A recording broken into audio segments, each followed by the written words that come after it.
Praise God. Maraming salamat, Panginoon, for your presence, O God. Hallelujah. Sa umagang ito, mga kapatid, the Lord have a good message for us. Amen?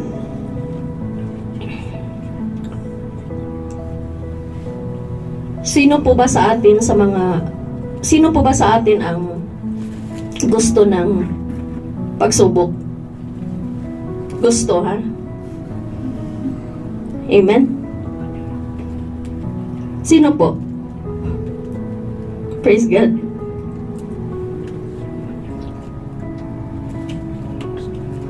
Amen. So sa araw na ito, mga kapatid, ang binigay ng Lord is from James, the book of James, chapter 1, verses 2 to 4. Amen. And it talks about mga pagsubok sa buhay.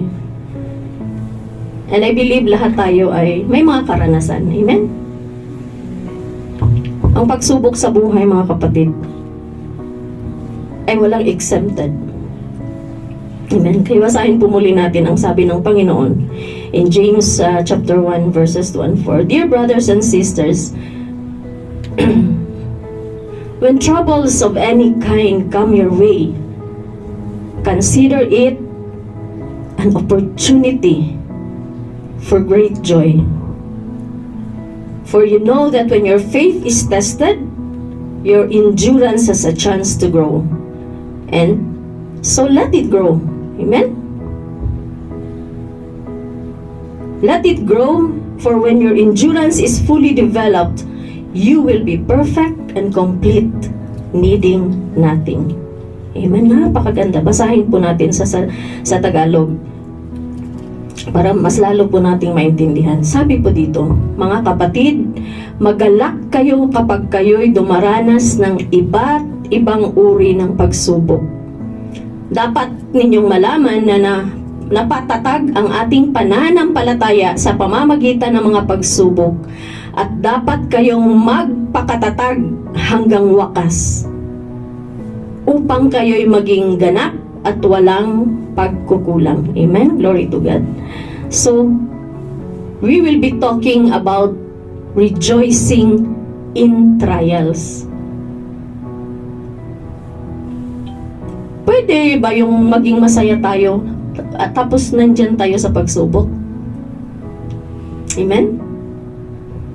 Normally po, as a normal person dito sa kamunduhan, parang hindi yata maaari yan.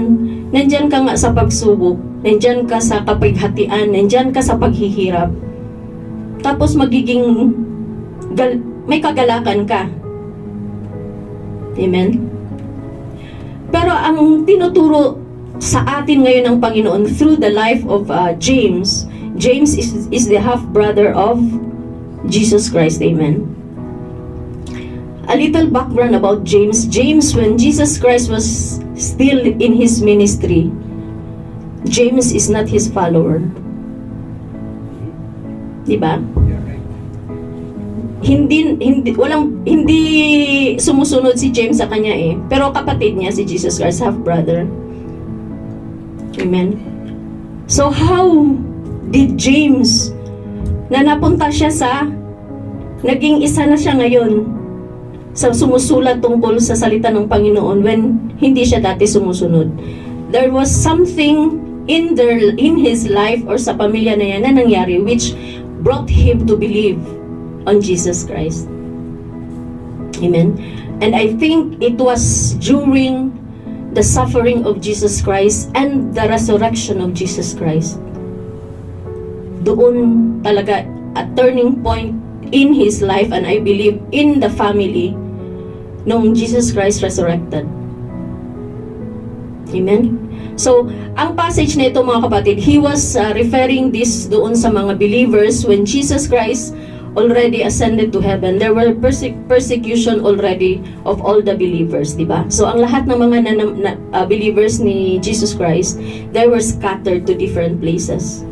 And James believed na sa kanilang pagpunta sa iba't ibang lugar, persecution is nandoon and nahihirapan sila sa kanilang buhay. So he was giving them an encouragement sa buhay.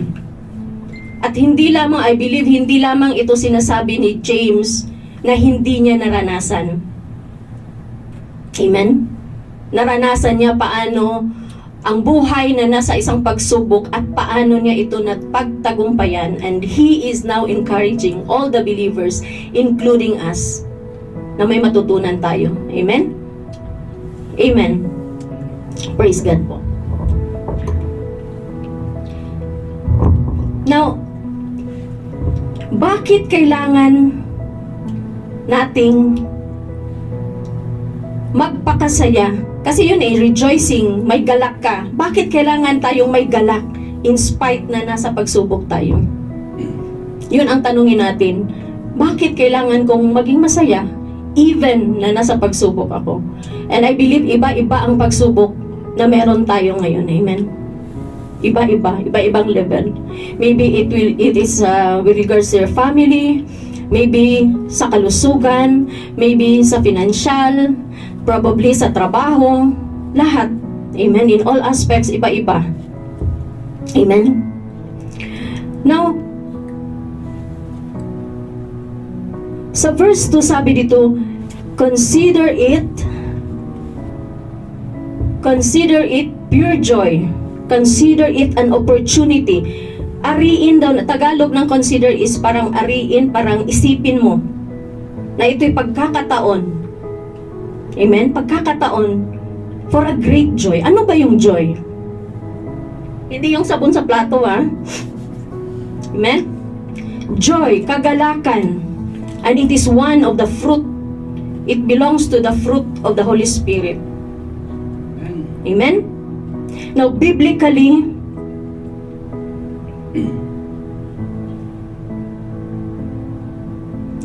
joy is a feeling of great pleasure and happiness that is dependent on who Jesus is, rather than on who we are or what is happening around us. And by the way, mga kapatid, this is still part of our series, mga kapatid, on holiness. Amen? Holiness is enduring. Pinapakita sa atin dito ni James that sa ating pagtitiis, holiness can be achieved. Amen? So, balikan natin, what is joy? Feeling of great pleasure. So, masasabi mo ba na nasa kapaghatian kayo ako sa mga oras na ito, but still, God said that we have to rejoice. Dapat magkaroon ako ng feeling na maganda. Amen. Amen? Maganda ka naman talaga eh. Amen. Sumasakit lang ang likod. Praise God. Amen? Glory to God. So, it is dependent on who Jesus, rather than who we are or what is happening around us. Minsan, mga kapatid, in serving the Lord, we are doing for the ministry of God. Amen? Pero, pag the time comes na may mga nararanasan tayong mga challenges sa buhay, minsan mapaisip tayo, bakit, Lord, I'm serving you, I'm doing kung ano yung nais mo, but still, bakit? Ang dami nating bakit, no? Bakit, Lord, nararanasan pa rin namin ang mga ganito, amen? Sabi nga, joy, it is dependent on who Jesus. Hindi kung sino tayo, kung anong ginagawa natin para sa Panginoon. Hindi yun excuse na hindi tayo makakaranas ng mga pagsubok sa buhay. Amen? Joy endures hardship and trials. Yung pag-iisip natin na in spite of nararanasan natin ngayon, masaya pa rin tayo, and we are joyfully enduring all the trials sa ating mga buhay. Amen? Now, pag sinasabi dito na consider it an opportunity, pag sinasabing consider it, isipin natin, ariin natin. Kasi yun ay nasa pag-iisip natin. Amen? So, ibig sabihin, to consider it a pure joy, our mind is involved. Hindi lamang yung passive na involvement, but it should be an active involvement ng ating pag-iisip. Which means, if the mind is involved, decision making is present. Amen? May kalakip talaga na pag-decide sa ating buhay habang tayo ay nasa mga pagsubok. Amen? Now, dealing with trials the right way, sabi sa atin, ay nag-uumpisa yun sa ating pag-iisip. It involves attitude adjustment. Diba sabi sa Genesis na we are the managers of our lives? Amen? Kaya when we are in trials, amen? It involves attitude adjustment. Iisipin natin, etong pagsubok ba na ito ay hahayaan kung ako ay makaramdam ng kabiguan? Or hahayaan ko ba ito na masama ang aking kalooban? Or hahayaan ko ba ito na ako ay magiging talunan? Amen? Or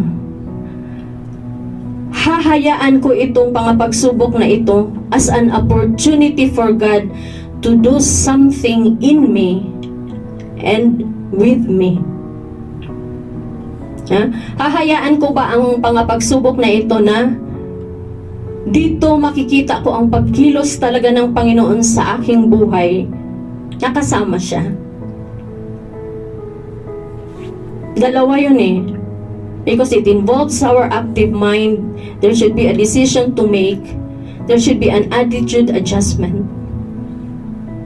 I believe tayo ay nakakarinig na ng mga katotohanan sa salita ng Panginoon. I believe there are already seeds, the Word of God in our hearts, that pwede nating hugutin yon when it comes sa mga pagsubok na dumarating sa ating buhay.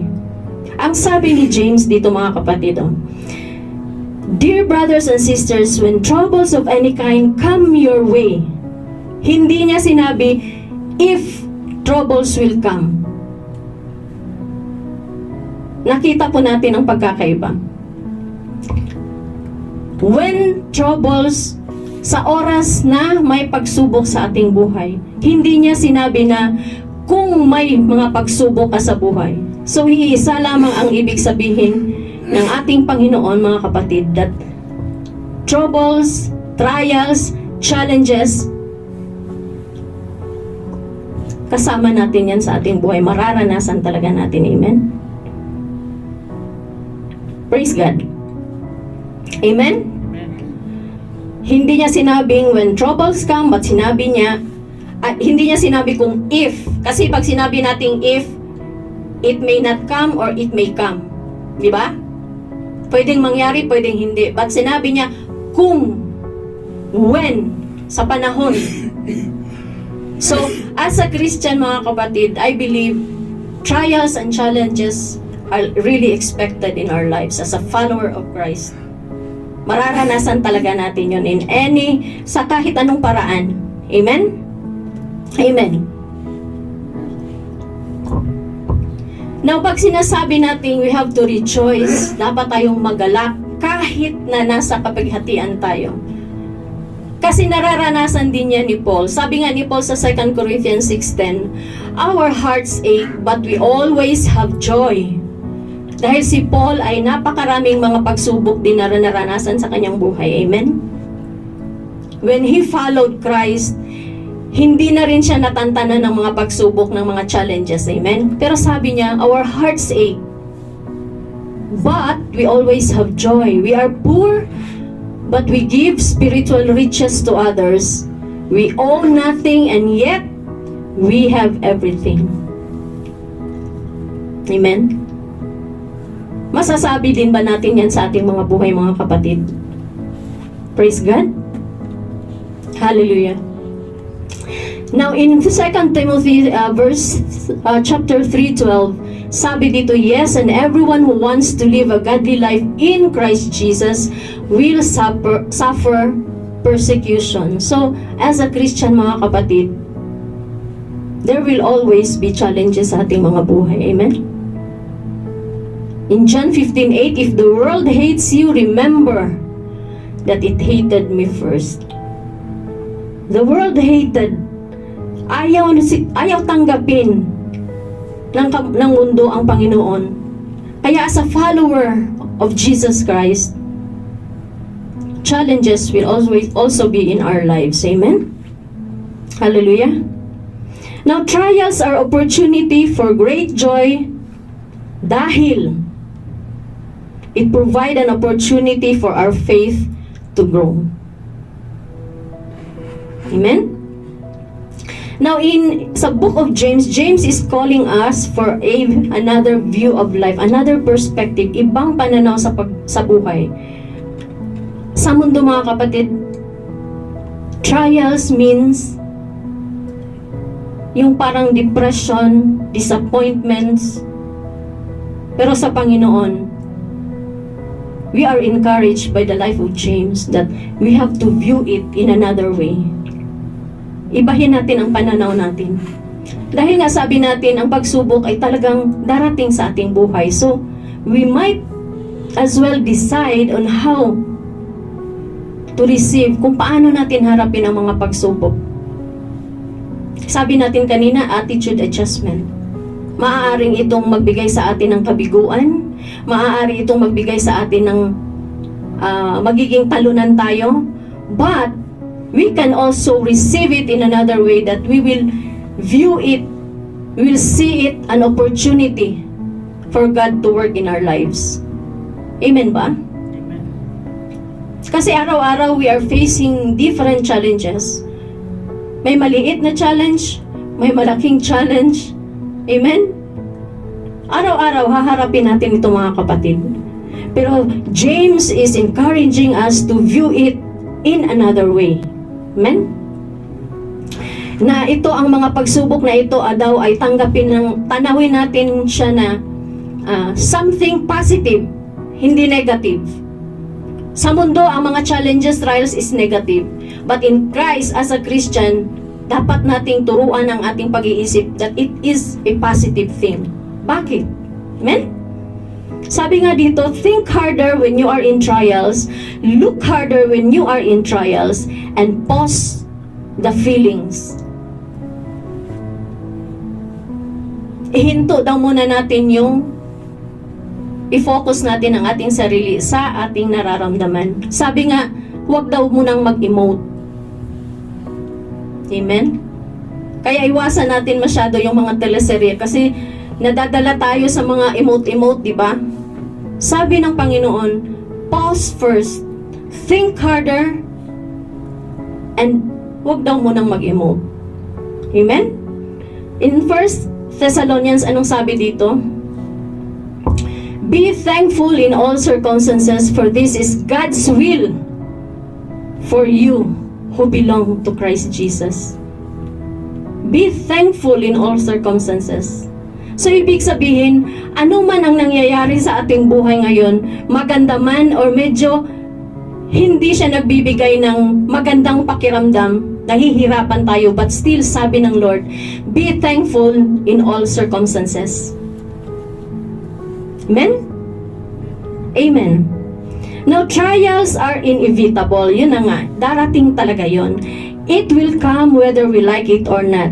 Sometimes, ang mga pagsubok daw natin sa ating mga buhay ay atin ding kagagawan. Minsan, ito'y gawa ng ibang tao. Minsan, ito'y atin ding kagagawan sa ating buhay.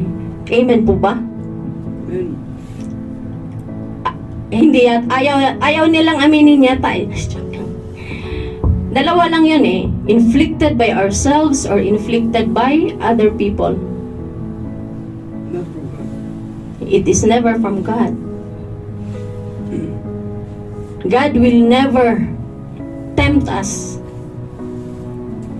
May mga ginagawa tayong bagay na ang naging resulta ay hindi maganda. Kaya nagkakaroon tayo, nararanasan natin yung mga paghihirap, nararanasan natin yung nabibigo tayo. Amen? God will never tempt us. Now, faith is important for our salvation. Amen? Hence, these trials na ating nararanasan, consider it pure joy because this is a testing of our faith. Faith, hindi daw yung pananampalataya natin, hindi ito naging resulta dahil nagkaroon tayo ng mga pagsubok. Faith, saan ba galing ang faith? Paano tayo nagkaroon ng faith? Because our trials is a testing of our faith. It does not produce faith. Hindi ito ang naging dahilan para nagkaroon tayo ng pananampalataya. So, where does faith come from? How do we get that faith? Sabi nga sa Romans, di ba? In Romans 10:17, so faith comes from hearing, and that is hearing the good news about Christ. Amen. Amen ba tayo? So while hearing the word of God,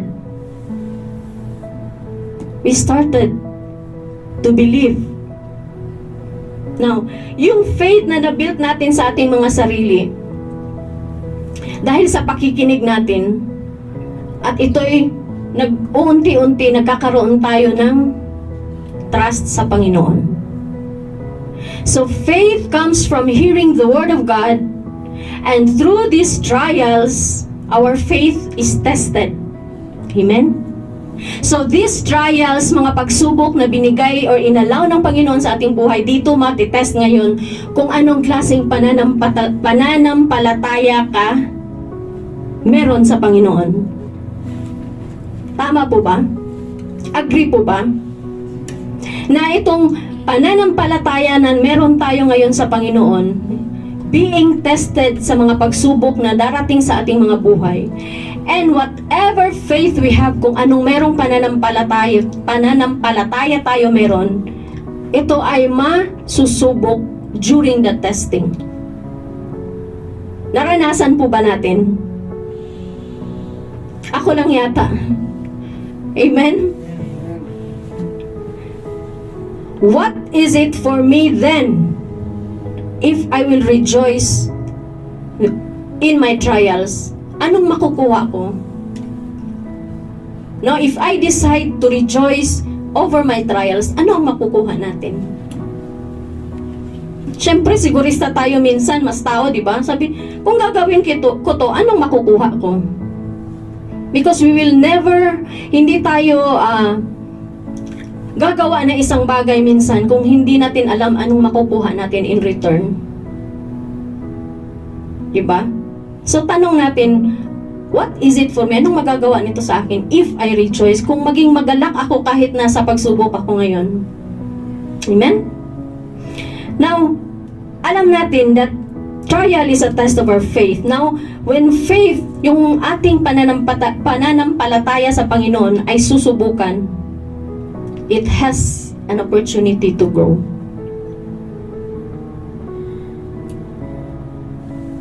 Amen? It has an opportunity na ito'y tutubo. Ang pagtitiis ngayon ay unti-unting mamumuhay sa ating mga puso. Yung enduring kahit na nasa kapighatian tayo. Nasa paghihirap tayo. Pero yung patient endurance natin ay may pagkakataong tumubo. Ano ba yung patient endurance? Diba endurance is pagtitiis. Patient, unti-unti siya na tutubo sa ating mga buhay. Hindi siya agad-agad na kukuha by just one instant, sabihin mo na, ako, matiisin na ako. Amen? So when we say patient endurance po, unti-unti itong pagtitiis sa mga pagsubok natin ay ating mararanasan sa ating buhay. Amen? Sabi nga po sa Corinthians chapter 12 verse 8. Ito po ay ang sabi ni Apostle Paul. Naalala po natin si Apostle Paul na may siya, yung thorn, no? Thorn in the flesh. At ito talaga ay nagbibigay sa kanya ng kahirapan. Amen? Sabi ka ni Paul, 3 different times, I begged the Lord to take it away. Imagine, he begged the Lord to take it away. Each time the Lord said, my grace is all you need. My power works best in weaknesses. So now I am glad to boast about my weaknesses so that the power of Christ can work through me. That's why I take pleasure in my weaknesses and in the insults, in the hardships, persecutions, and troubles that I suffer for Christ. For when I am weak, sabi ni Paul, then I am strong. Imagine the promise of God. His grace is all we need. Amen? In our weaknesses, the strength of God will be revealed in our lives. Nung tayo ay nasa pagsubok, yung sa kahinaan natin, doon ipapakita ng Lord kung anong magagawa ng Lord sa ating mga buhay. Amen? If we have that full trust in Him. Amen? Amen. Hallelujah. Now, endurance, this is the ability to bear an unpleasant or difficult situation. No? Yung pagtitiis, ito yung kapabilidad natin na tanggapin natin yung unpleasant or napakahirap na sitwasyon sa ating buhay without giving up. Yun yung endurance, yung hindi tayo sumusuko. Amen? Patient endurance, hindi yung pagtitiis na, alam mo yung naghihintay ka sa clinic ng doktor na tatawagin yung pangalan mo at napakaraming pasyente. Di ba nakaupo ka lang, wala kang ginagawa? You are patiently waiting na tawagin ka, di ba? You are patiently waiting. Hindi ito, yun ang tinutukoy ng Panginoon. Patient endurance means na habang gumagawa ka, nahihirapan ka, but still kumikilos ka. Hindi ka sumusuko. Just like a runner in a marathon, di ba? Para makaabot ka doon sa final sa finish line, talagang kahit pagod ka na, halos gumapang ka na, but yet you never give up. Amen? Amen. Hallelujah. Now, when this endurance is fully developed, sabi dito, we will be perfect and complete, needing nothing. Bakit nasasabi ni James yung needing nothing?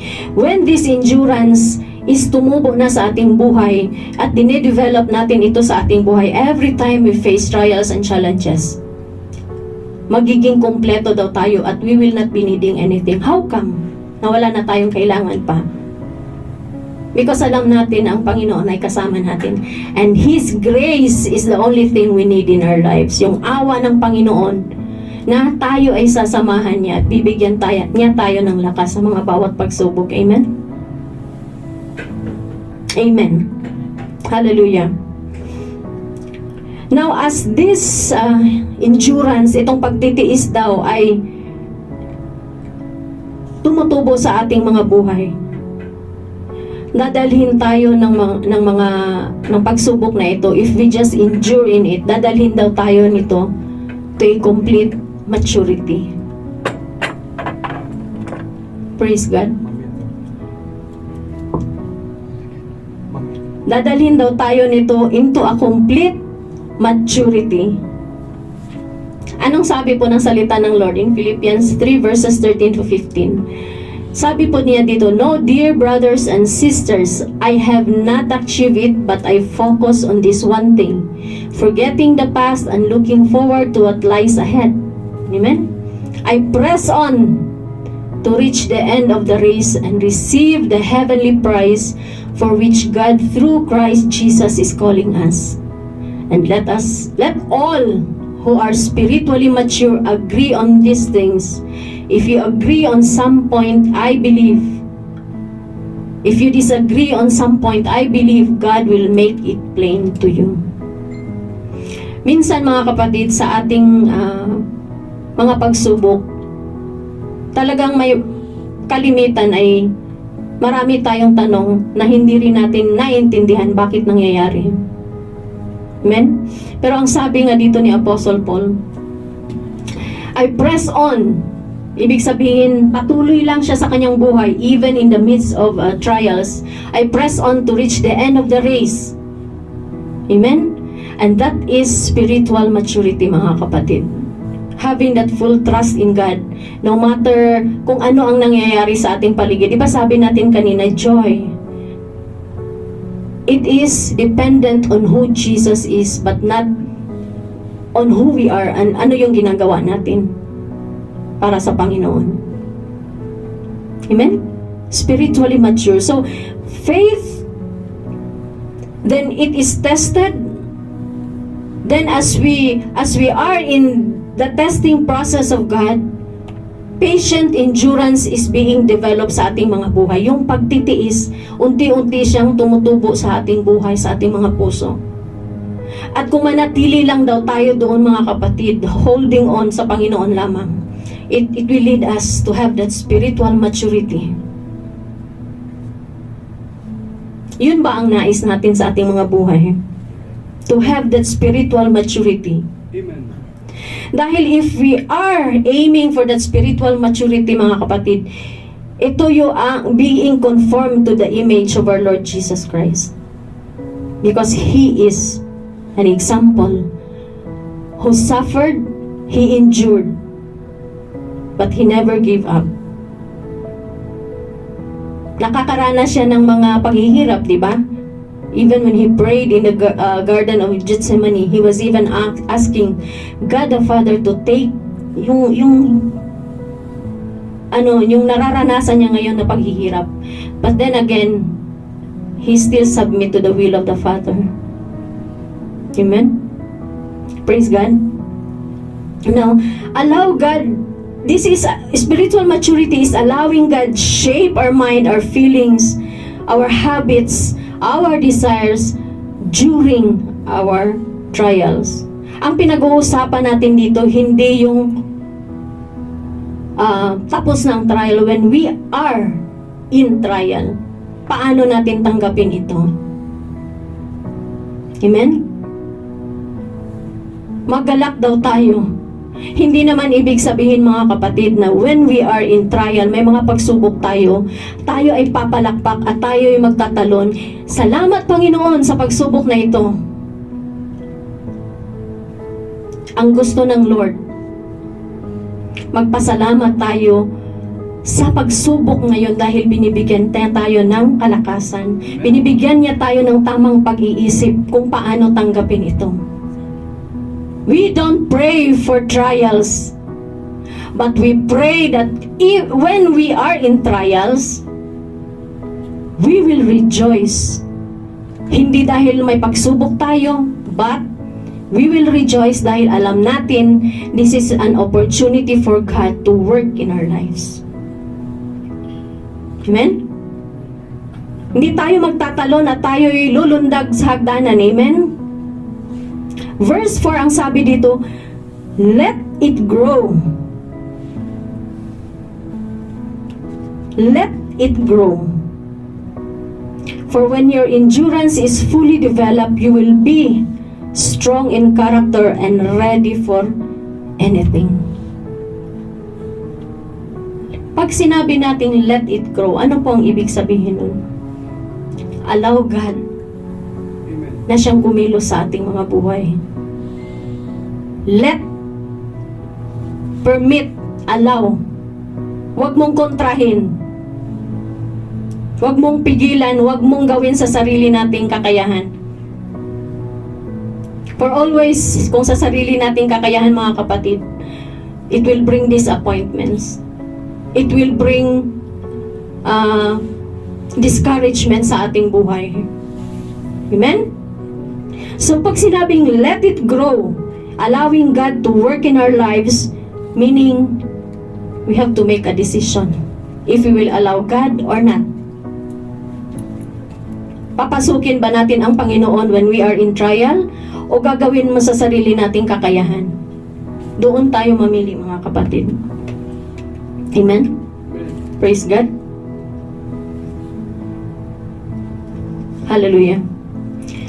Now, by rejoicing our trials, it will help us not to commit sin. Sa paanong paraan po? Sabi dito, if we rejoice, magiging magalak tayo kahit na nasa kapighatian tayo. It will help us not to commit sin.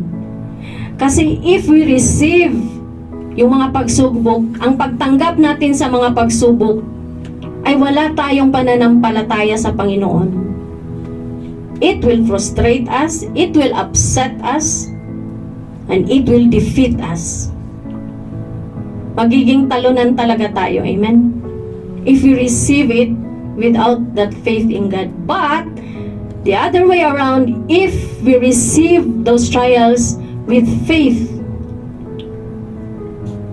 anong may dudulot sa ating mga buhay? Amen? It will produce that patient endurance na sabi ng Panginoon. Very simple, mga kapatid. When we are in trials, isipin natin, ang pagtanggap natin, ito ba ay gagawin ko sa sarili kong kakayahan? At ako'y magiging talunan because our own strength, hindi talaga magagawa. Or lagi tayong nakabase lamang sa standard ng sanlibutan. Lagi tayong talunan. But if we receive, tanggapin natin ang mga pagsubok na ito na may pananampalataya, patient endurance, ay tutubo sa ating mga buhay. At sa susunod na mga pagsubok pa tayong maranasan, tatanawin na natin yung nangyari, nalampasan ko yun. There's no reason that God will not help me in this trial again. Amen? Amen. Praise God.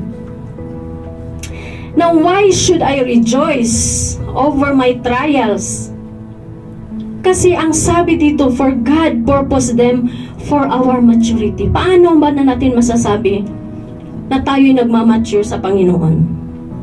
Now, one purpose of these trials, mga kapatid, they will deepen our trust in Him. Lalalim yung ating pagtitiwala sa Panginoon. Lalalim ba talaga? Amen? It will deepen our trust in Him. It will also build our character. Kung dati mainitin ang ulo mo, kung may mga problema ka, agad-agad talaga iba ang approach mo. But if we have the Word of God in our lives, in our hearts, it will build our character to be the Christ-like. Di ba? Di ba, Kuya Johnny? Amen? It will change our lives. It will change our lives. And it is manifested through our actions. Di ba may mga nagsasabi na parang nagbabago na si Kuya. Hindi na siya dating ganito. Dati ganito siya. Pero ngayon, parang bumait na siya. At kahit na may mga pagsubok siya, parang kayang-kaya niyang harapin. Amen. Amen? Yes. Hallelujah. Now, trials will also teach us discipline. Didisiplinahin talaga tayo. If we allow God to discipline us. Amen? Amen. Hallelujah. Now, 1 Peter 1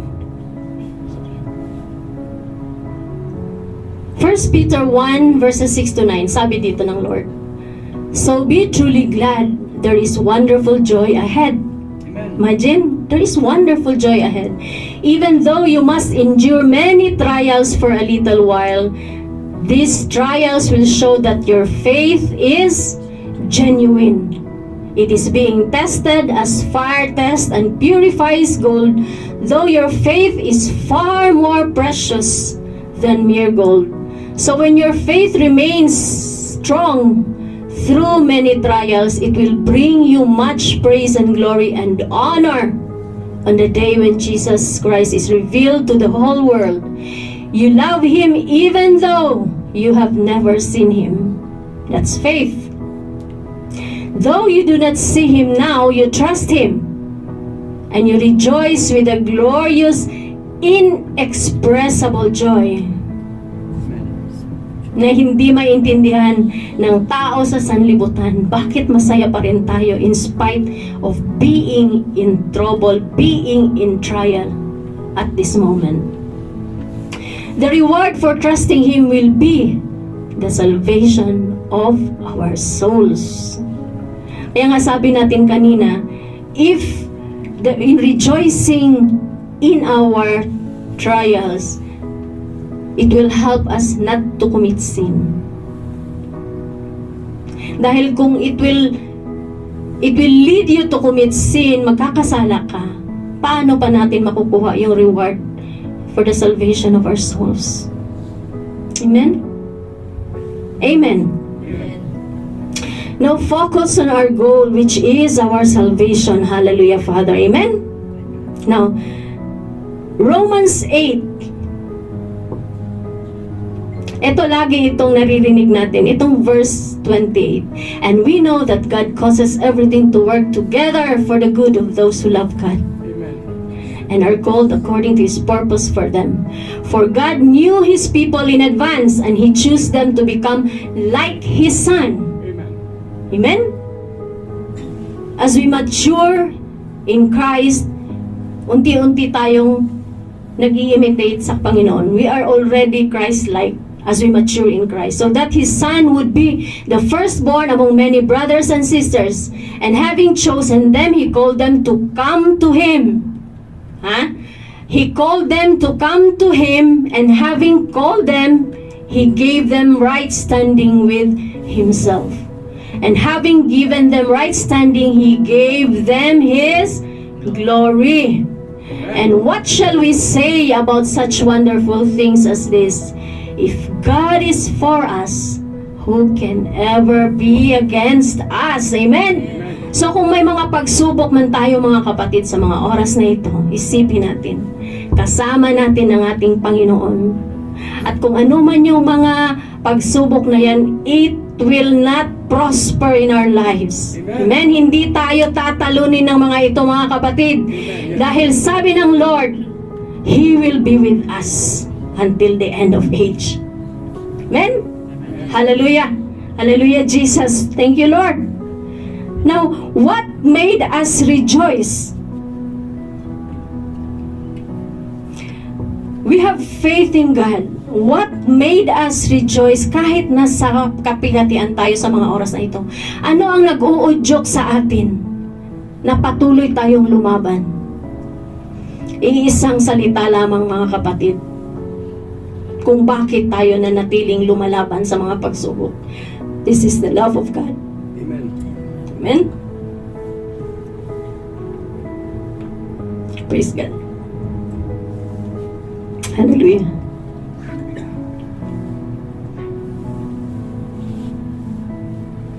Sabi ng James, God blesses those who patiently endure testing and temptation.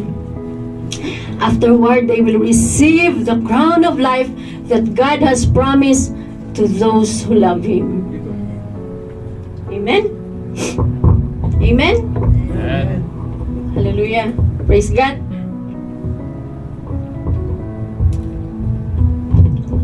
As I was, nung ginagawa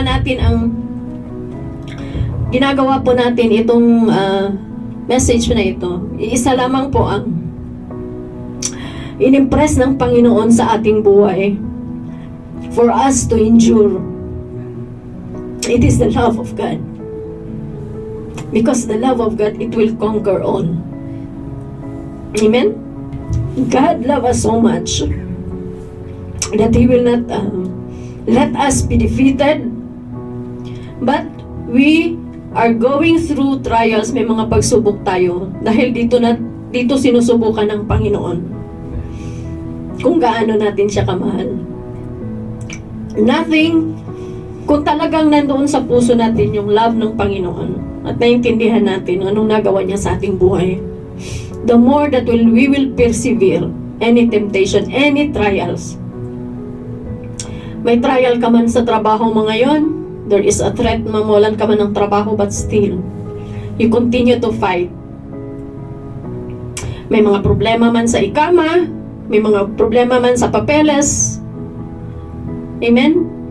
There is nothing impossible with God. Patuloy lang, papakita natin sa Lord na we are truly trusting Him, na siya talaga ang gagawa sa ating buhay. Amen? Kasi minsan hindi natin maiwasan, mga kapatid, na yung mga pag-aalala talaga, yun ang laging ini-inject ng kaaway sa ating buhay. Wala na yan, wala ng pag-asa, hindi na magagawa ng paraan yan. Yung mga ganong discouragements na maririnig natin. I have experienced those things nung nasa ospital si Pastor, but I tried to get away from those people, yung mga negative ang ibibigay. Dahil hindi yun nakakatulong. Amen? Just trust in the Lord na may gagawin ang Panginoon. Nahihirapan ka ngayon. May kahihiyang binibigay sa atin ngayon. But mind you, mga kapatid, yung mga ganyang bagay, gagamitin ng Panginoon para sa kabutihan pa rin natin. Di ba sabi niya in Romans 8:28, all things work together for good for those who love God. Kaya ang key doon, pag-ibig. Inibig tayo ng Panginoon una. We will also give that love to our Lord by sacrificing, by enduring yung mga trials na inalaw niya sa ating buhay. Amen? Ito si Pastor ay iiyak tapos ngingiti. Hindi po ako nababaliw, ha? Amen? I just felt the love of God, really. Hallelujah. Praise you, Jesus. Amen? Kaya nga, it is our love for God. Doon sa sinabi niya as promised in James 1:12 na putting our full trust in Him. How painful, gaano man kasakit o kahirap ang sitwasyon. But as we trust in God, we seek His wisdom. No? Habang tayo ay nasa pagsubok ngayon, tayo ay humihingi ng tulong ng Panginoon for His wisdom kung anong gagawin natin. Amen? Which would lead us to live a life kaaya-aya sa Panginoon. Amen? Nasa pagsubok tayo ngayon. You ask God for help, for His wisdom, dahil alam natin kung ano yung sasabihin ng Panginoon sa atin. Ito'y para sa ikabubuti sa atin. And it will lead us na ang ating buhay ay maging kaaya-aya sa Panginoon. Hindi tayo magkakasala. Amen? Kaya makinig lamang tayo sa sasabihin ng Panginoon. Now, if we live a life pleasing to Him, it will lead us, yung desire ng ating Panginoon, for us to have a holy life. Amen? Praise God. Now, the decision for us, either we will receive trial with faith, or we will receive trial with unbelief sa ating Panginoon.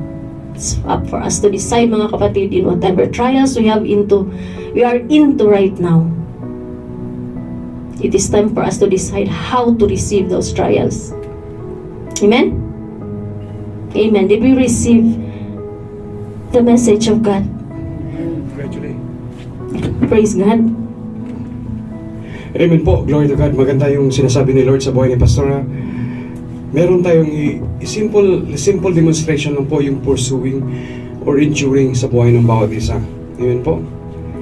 Amen. So, napakagandang actually, yung sinasabi ni Pastor na totoo yun. Kasi we have a lot of trials since last year, no?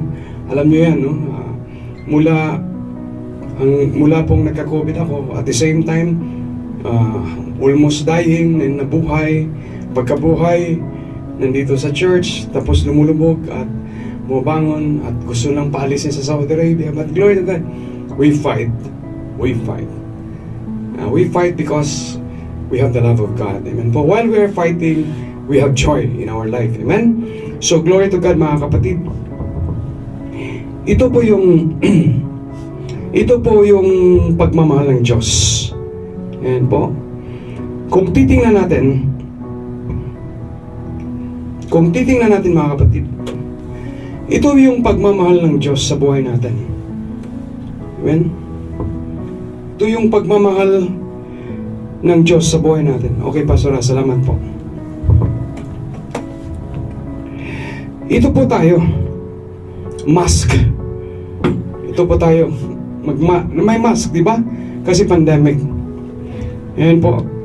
Ito po yung tao. Tayo dito ngayon. O kung sino po yung mga before tayo. Patay tayo. Amen po. Nakuha niyo po mga kapatid? We are dead. Kasi we're having that sinful nature sa buhay na. Akala mo, you are enjoying life. You are enjoying life. Disco, okay, party, okay? Daming drama sa buhay. Okay, but in reality, you are spiritually dead. In reality. For God so loved the world that He gave His only begotten Son, that whoever believes in Him will not perish. Amen? So, nung nakilala mo si Lord at nalaman mo yung katotohanan at tinanggap mo si Lord, okay? This is the love of God. This is heaven. This is a holy life. Amen po? This is a holy life na binigay ni Lord. In-offer sa iyo. Okay? Anak, nandyan ka, bibigyan kita ng buhay na banal. Bibigyan kita ng ticket papunta dito. Amen? Libre. Maniniwala ka sa akin. Habang Romans 10:17, nag-i-explain yung pastor, yung mga kaibigan mo, yung mama mo, yung asawa mo, yung papa mo, whoever he knows the word of God, by used when God commissioned them to be used.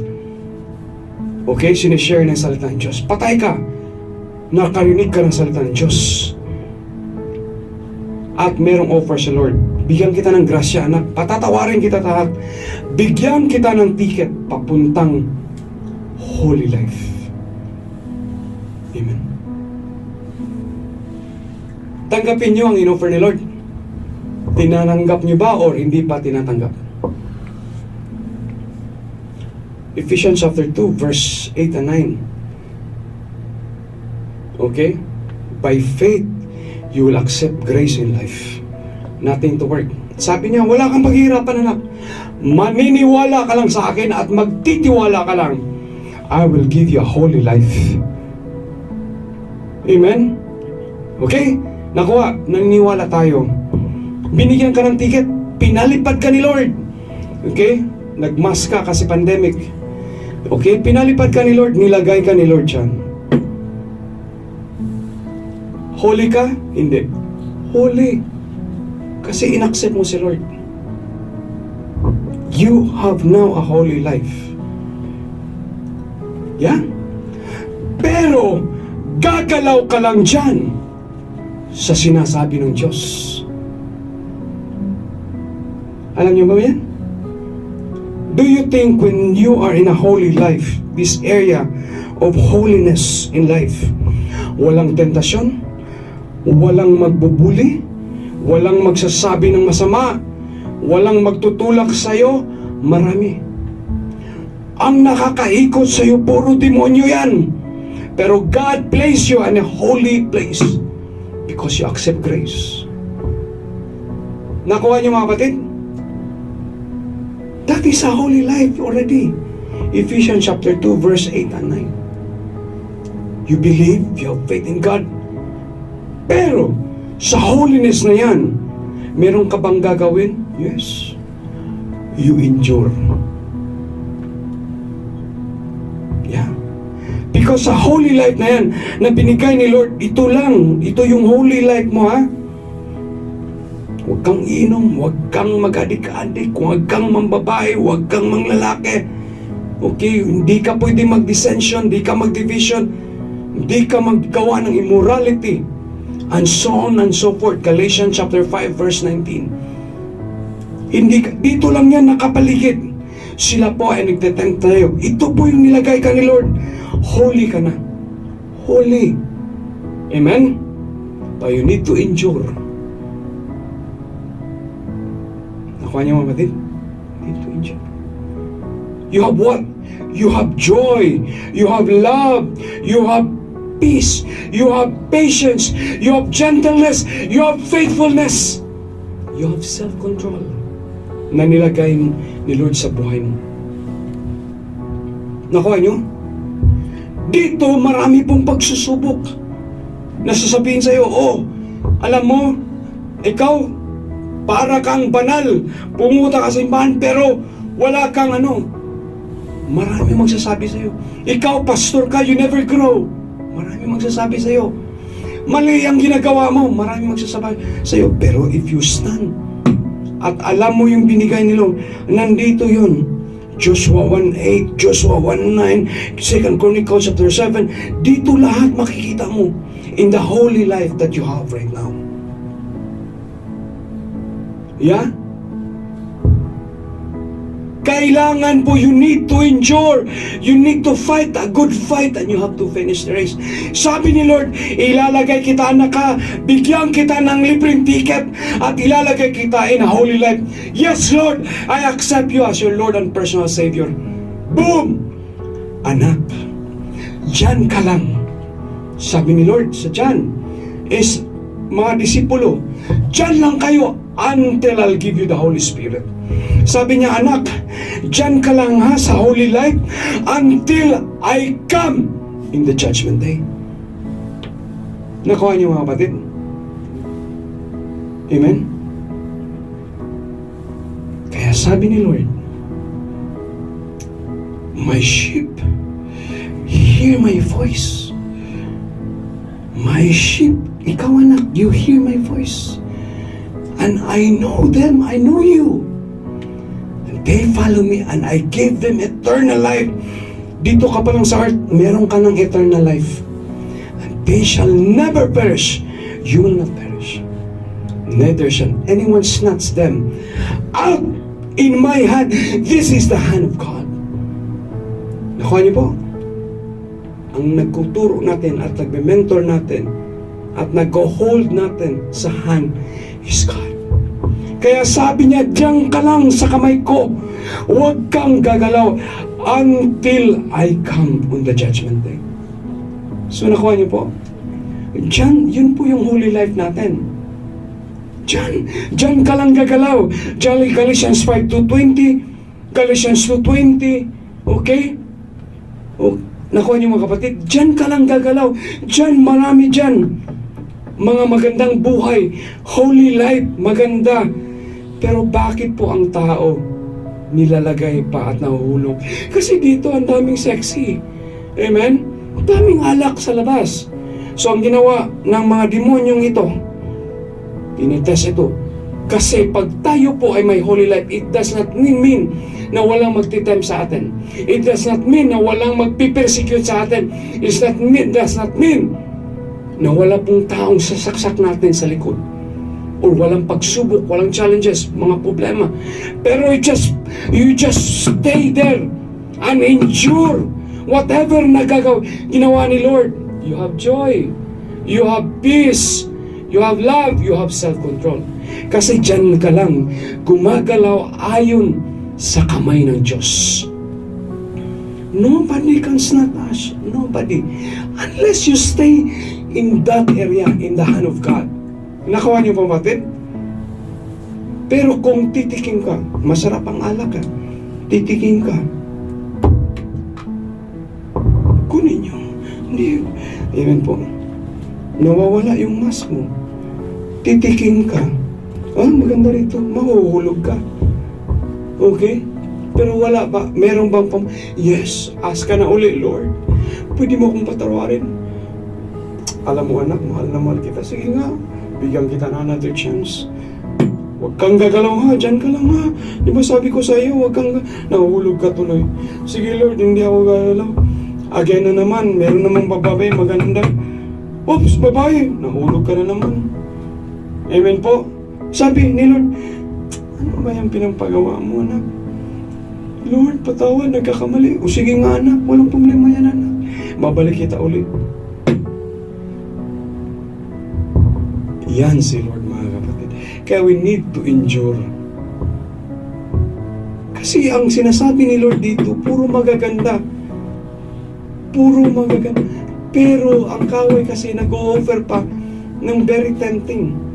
Pero ang resulta yan, sige anak, yan ang buhay mo. Sige, offeran kita, mayaman ka, ito, may power ka, itong gagawin mo, maging sikat ka. Pero nahuhulog ka, patay ka ulit. Okay? Pero ang kagandahan ng Diyos, dahil sa pagmamahal niya sa atin, pupulitin ka uli ni Lord. Anak, anong nangyari? Lord, pasensya, Lord. Namuumo ako. Pwede patawad? Yes, anak. Bakit hindi? Sige, babalik kita, anak. What if mamamatay ka ng tuluyan at hindi ka mapag-hingi ng pasensya ng Lord? What if nandyan ka lang kasi dito masarap, maraming babae, maraming alak, maraming pagkain, enjoy na enjoy ako. Ayaw ko dyan kasi ang buhay napakahuli, simple, mahirap kasi kailangan mo i-maintain, kailangan ka magpupursige na maging malinis ang buhay mo, napakahirap. You see? That is endurance. Nakuha niyo mga kapatid? In a holy life, there should be an endurance. You should have a good fight. You should finish the race. Yun po. Nakuha niyo mga kapatid? I pray mga kapatid na maintindihan niyo po. I pray. Napakasimple intindihin ang buhay ng isang tao. Nandyan na tayo mga kapatid. Oh. We are in a holy life. Only sabi na Lord, dyan ka lang anak ha. Wait lang. Wait ka lang dyan. Hindi Lord, ang hirap dito. Mahirap ba maging Kristiyano? Hindi ha. Ako, okay? Hindi mahirap. Napakabongga ko, hindi nyo lang alam. Pero I never do that. Okay? Tingnan mo lang yung sinusuot ko. Okay? Anong bagay yun? Amen po. So, nandiyan ka na naman, Pastor. Amen po. Yeah. Bang nanonood ko, sorry Lord ha. Hindi, I just do it for God's glory, mga kapatid. So, nandyan na tayo. Huwag natin sayangin yung buhay natin. Nandyan na tayo. Did you get the illustration, mga kapatid? Nilagyan tayo ng holy life. Huwag na tayo mag-jump. Nandito na yung kamay ng Lord. Nandiyan na siya. Oh. Ito yung kamay niya. Hindi tayo mawawala sa kamay niya kung hindi tayo mag-jump. O kaya, mawawala tayo sa Lord. Nandiyan na tayo. You have a holy life. You are saved on your sinful nature. Hihintayin na lang tayo ni Lord.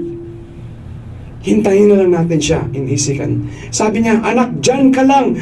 Live a holy life. Live a righteous life. Always read the word of God. Magpalinis ka, repent, have faith in me. Babalik ako at kukunin kita dyan. Dadalhin kita sa paraiso. Nakawa? Gets ha? Gets? Glory to God. Let us pray.